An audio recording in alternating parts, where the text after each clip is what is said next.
Some of the great prayers of the Bible were prayed through tears.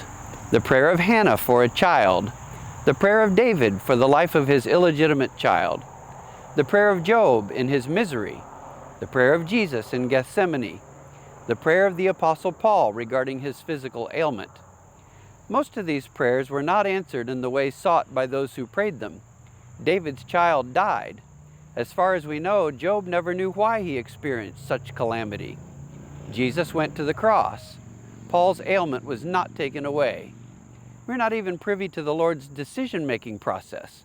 So then why pray at all? We often assume that if we cry when we pray, God's mind will be changed and He will do what we ask. And we assume that because we know we have a sympathetic God who answers when His children cry out. He will turn on a dime and give us what we ask. We also tend to assume that if we don't know the reasons for God's actions or inaction, that there isn't a reason, or that God isn't listening, or that He doesn't care. Listen, one of the very reasons Jesus came into the earth and suffered was to demonstrate to us that we have a sympathetic God, a God who experiences the same losses and meets them with the same emotions as we. And what extreme measures God took to demonstrate this to us.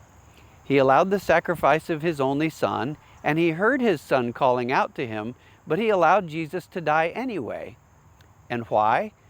For the greater good, for redemption, for salvation, for resurrection and new life, and for reconciliation.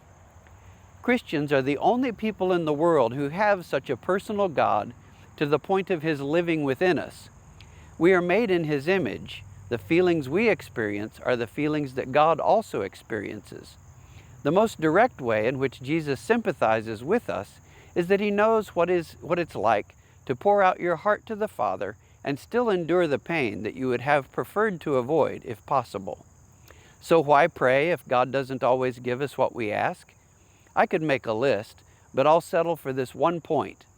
There is great value in knowing that your requests are heard by a loving God who feels your emotions, understands your pain and your tears, but does what works out to our ultimate good and to that of all mankind.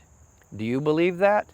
Then take respite in the comfort of that belief and don't whittle on God's end of the stick. Someday, the experiences that are now so traumatizing will appear as nothing. As Paul said, "For this light, momentary affliction is preparing for us an eternal weight of glory beyond all comparison, as we look not to the things that are seen, but to the things that are unseen. For the things that are seen are transient, but the things that are unseen are eternal."